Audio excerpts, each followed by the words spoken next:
존경하는 국민 여러분, 그리고 김영주 부의장님과 선배 동료 의원 여러분, 지금의 정치는 지속 불가능한 정치입니다. 국가 발전의 발목을 잡고 있습니다. 국정을 교란하고 국민을 분열시키고 공동체를 붕괴시킵니다. 국력을 잠식하고 소모하고 탕진합니다. 국민에게 스트레스를 주고 우라병 걸리게 합니다. 현장에서 일하는 우리 정치인 자신들도 세월을 허송하고 인생을 낭비하게 만듭니다. 막장까지 온 정치를 바꿔야 한다는데 모두가 공감하고 있습니다.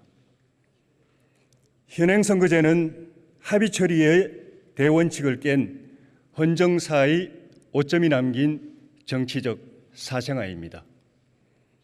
여야와 국민 모두 절차적, 내용적으로 문제가 있고 고쳐야 한다고 생각합니다. 단순히 선거제도를 손보는 데 그치지 않고 이번 기회에 최악의 정치를 조금이라도 바꿔보려고 하는 문제의식에서 선거구제 개편에 국민적인 관심이 모아지고 있습니다. 현행 선거구제는 지역구에서의 과열 경쟁과 정당 간 극한 대립을 초래하고 승자 독식으로 패자를 배제하는 구조입니다. 특정 지역의 독점과 지역 할거, 지역 간 대결 구도를 고착시킵니다. 사표를 대량 발생시켜서 패자의 불만과 불복을 야기합니다. 득표수와 의석수 간의 불비례로 주권 실현의 불균형과 불공정을 초래합니다.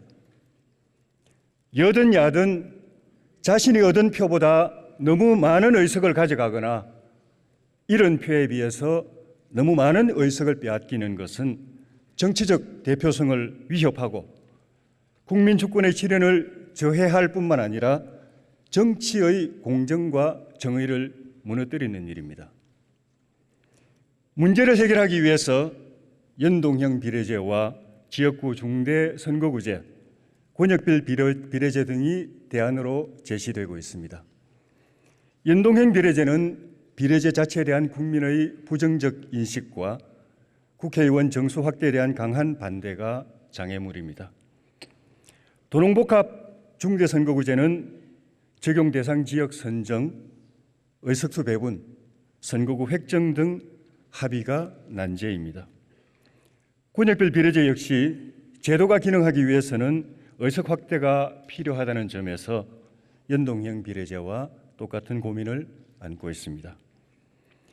새로운 선거제 도입을 위해서 일정 부분 의석 확대를 양해할지, 의원 정수를 동결하는 대신 득표수와 의석 배분 간의 심한 불비례, 불균형을 그냥 감수할지 결국 국민이 선택할 문제입니다.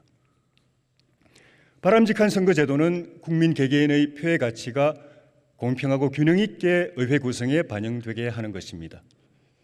지역과 계층, 세대와 성별, 사회 경제적 지위에 따라서 다양한 가치관과 이해관계, 정책적 수요가 충실하게 반영되도록 하는 제도입니다.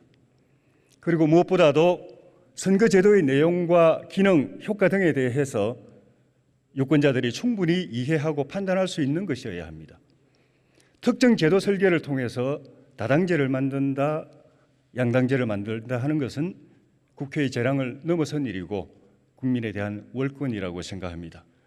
어떤 제도를 통해서 어떤 정당 구도, 어떤 정치 구조를 만들어내는가는 오직 국민이 선택할 일입니다.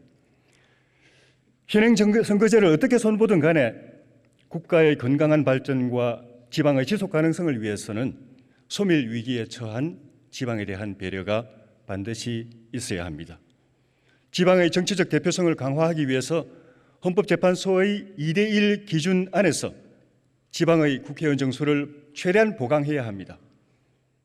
지역별로 의석수를 배분할 때 단순히 인구만 기준으로 할 것이 아니라 면적과 교통, 취락 구조, 행정 체계 등을 감안해야 합니다. 최근 선거구제에 대한 여론조사에서 현행 제도 유지가 새로운 제도보다 높게 나옵니다. 현 제도가 문제가 많아서 바꿔야 한다고 하면서 이런 결과가 나오는 것은 다른 제도에 대한 이해 부족도 한 가지 원인입니다. 4년 전 선거법 개정 때 준연동형 비례제가 난수표 같다든가 국회의원 자신들도 내용을 모르고 제대로 설명을 못한다는 비판을 받은 일이 있습니다. 각 제도에 대해서 우리 의원들은 물론 최종 결정권자인 국민이 충분히 이해하고 판단할 수 있어야 합니다. 저는 이 기간 동안에 우리 의원 모두 토론에 집중해서 각종 선거 제도에 대한 숙고와 가치 판단, 정치적 의사 형성에 충실해야 합니다. 국민 여러분도 나라의 미래가 걸린 문제에 대해서 진지한 관심을 가지고 제도의 내용과 장단점에 대해서 고찰하고 숙지해야 합니다. 그런 점에서 너무 복잡하고 어려운 제도는 가급적 후순위로 검토할 필요가 있습니다. 정치개혁을 논의하면서 당혹감에 빠질 때가 종종 있습니다. 한편으로 새로운 정치를 이야기하면서 다른 한편으로 매일의 일상에서 기존의 퇴행적 행태가 계속되고 있기 때문입니다. 개혁을 말하는 국회와 구태를 반복하는 국회가 별개가 아닌데 한 입으로 두 말 하는 것도 참 힘듭니다. 자괴감과 함께 개혁의 전망에 대해서 회의를 갖게 됩니다. 우리가 지향하는 정치개혁의 방향이 상대의 존재를 인정하고 정치적 차이를 이해하고 상대에 대한 존중과 배려를 기본으로 대화와 타협, 공존과 상생, 선의의 경쟁을 추구하는 것이라면 일상에서도 그것을 실천해야 합니다. 한편으로 개혁을 논의하고 다른 한편으로 정쟁을 지속하면 아무 희망이 없습니다. 진일보한 합의나 의미 있는 성과를 내는 것이 불가능합니다. 진정으로 개혁을 원한다면 우리는 오늘, 내일, 모레 이 일상에서부터 적대적 대립과 공격, 대결과 쟁투를 중단해야 합니다. 존중과 상생, 대화와 타협을 행동으로 보여줘야 합니다. 전원위원회가 단순한 제도 토론이 아니라 정치 개혁에 대한 우리 국회의 진정성과 변화의 의지를 발언 시간이 초과되어 마이크가 꺼진 상태입니다. 경청해 주셔서 고맙습니다.